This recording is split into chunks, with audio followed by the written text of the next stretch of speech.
A história de Levi, filho de Lia e Jacó. Quem foi Levi, segundo a Bíblia?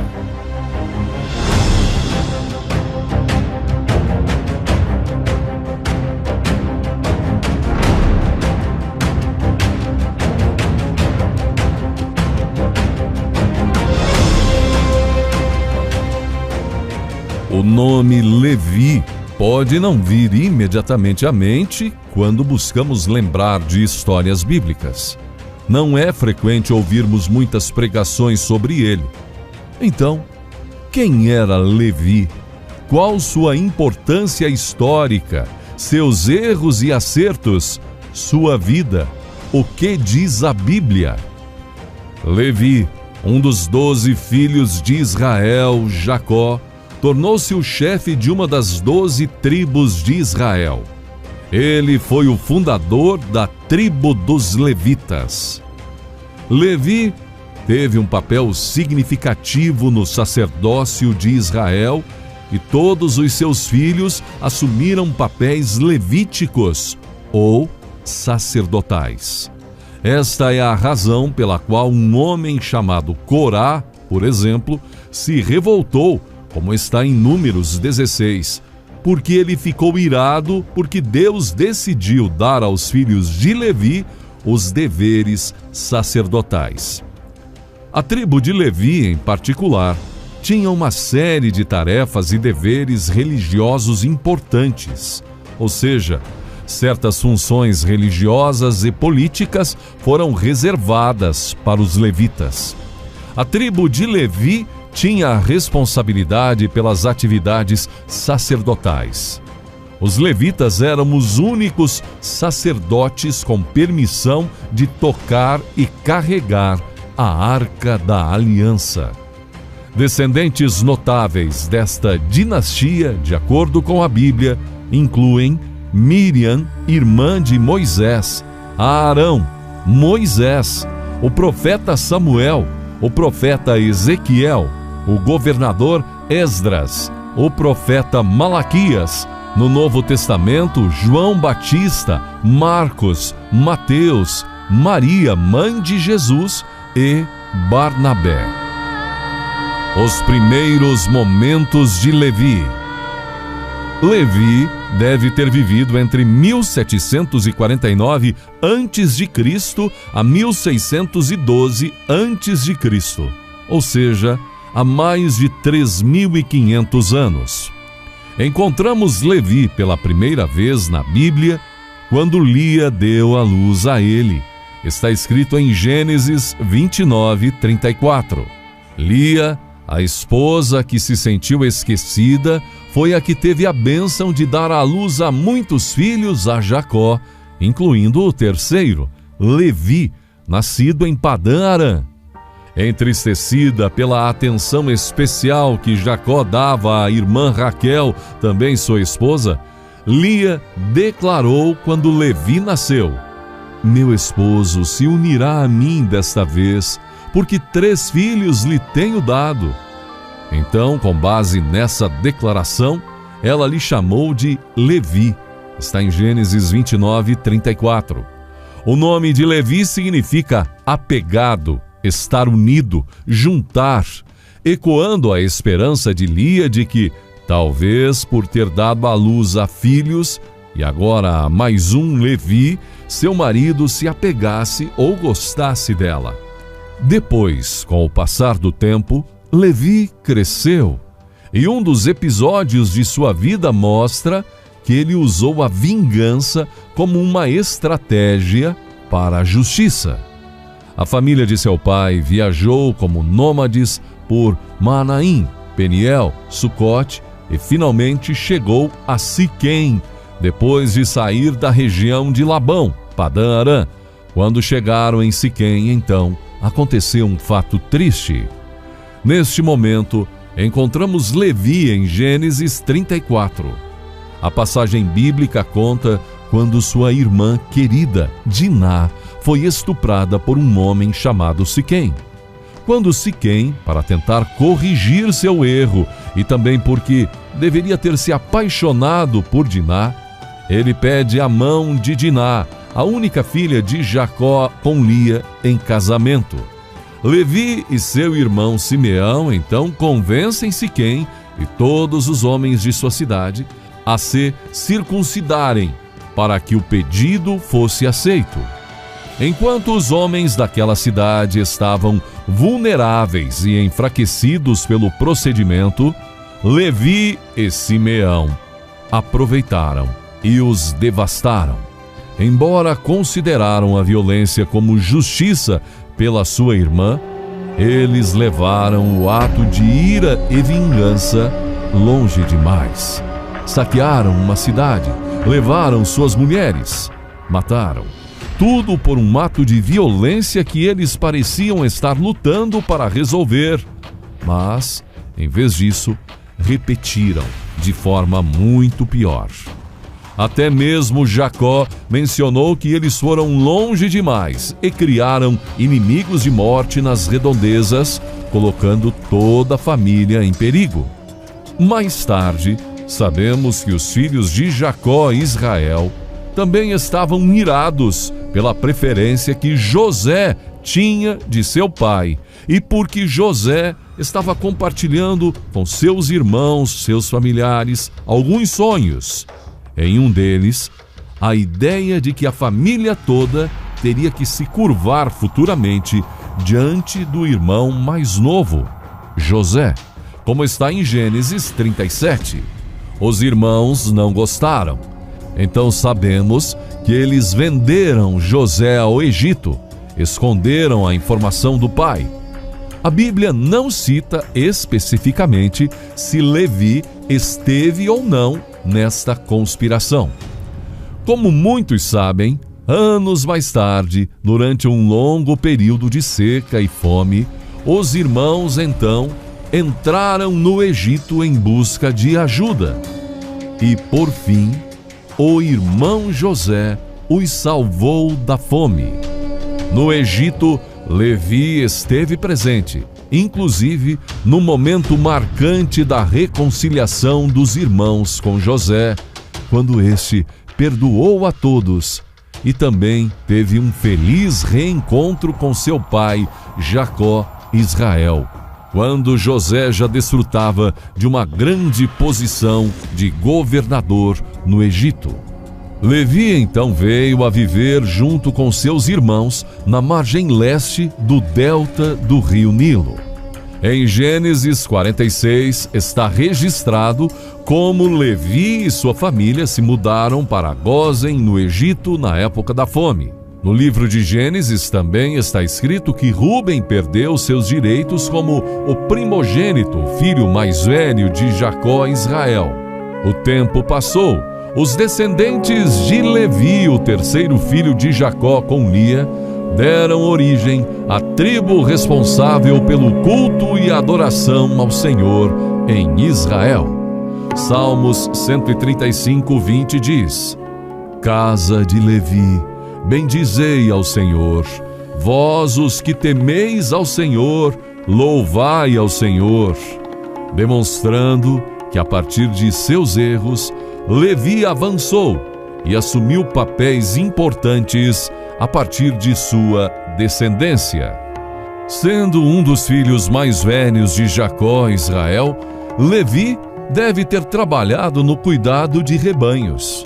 Antes de mudar para o Egito, Levi e sua esposa tiveram 3 filhos, dos quais nasceram as famílias da tribo de Levi.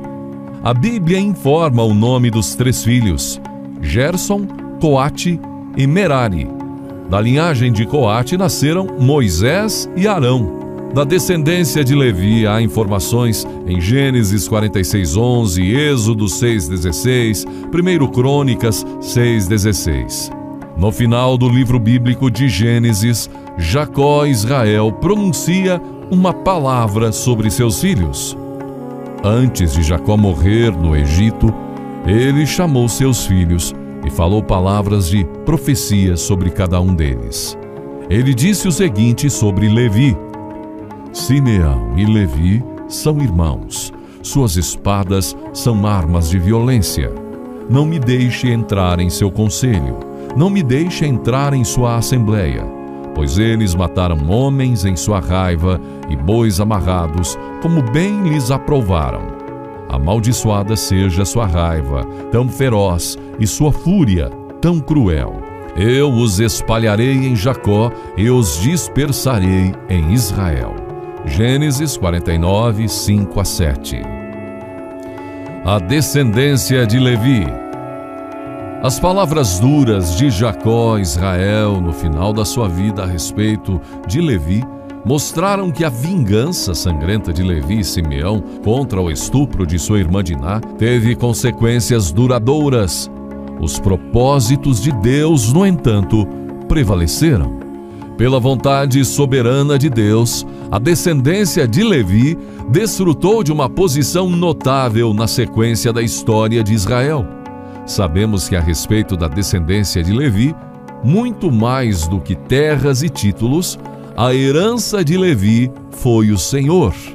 Assim, os descendentes de Levi tornaram-se os representantes dos israelitas diante de Deus. Então disse Davi: ninguém pode levar a arca de Deus senão os levitas, porque o Senhor os escolheu para levar a arca de Deus e para o servirem eternamente. 1 Crônicas 15, 2. Mais tarde, os levitas, então, como vimos, ficaram responsáveis por todo o serviço religioso em Israel. Portanto, todos os sacerdotes de Israel pertenciam à tribo de Levi. Muitos personagens bíblicos notáveis eram descendentes de Levi. Por exemplo, Moisés, o grande legislador hebreu, e seu irmão Arão, líder da primeira família sacerdotal, eram descendentes de Coate, filho de Levi.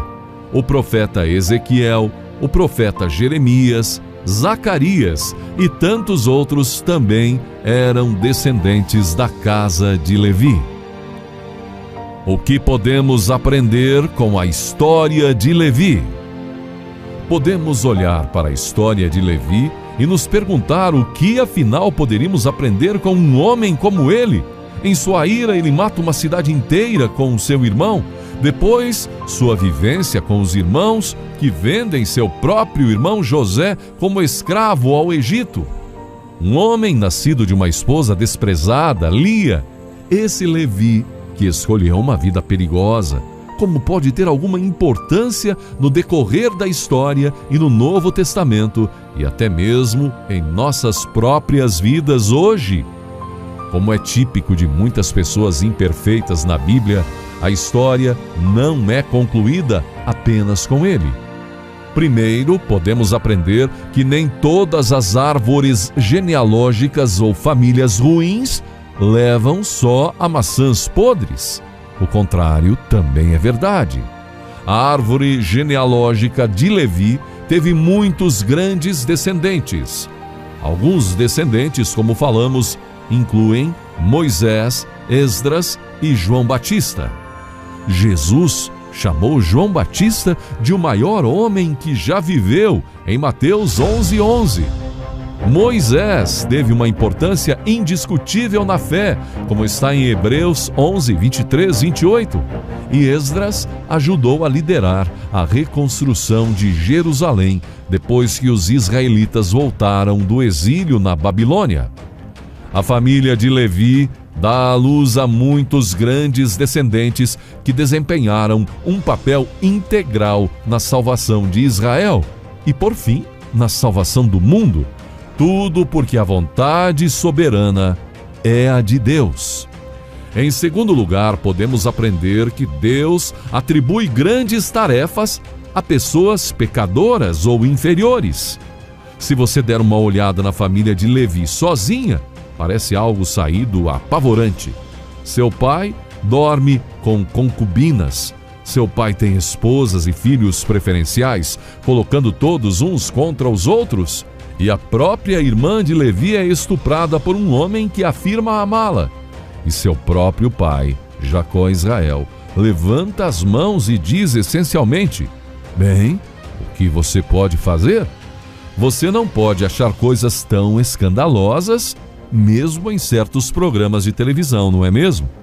No entanto, Deus usa os restos de uma família imperfeita, desfeita, e cria uma nação inteira a partir de suas linhas. E por meio das mãos violentas de Levi, Deus permite que seus descendentes se envolvam nos importantes deveres sacerdotais.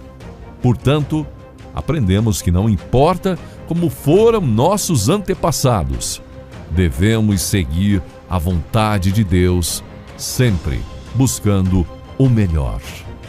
Terceiro, nossas ações no início da vida podem ter consequências no futuro. Considerando a história de Levi, esse princípio pode ter múltiplas aplicações nas nossas vidas. Primeiro, talvez em nossa juventude tenhamos tido um comportamento pecaminoso.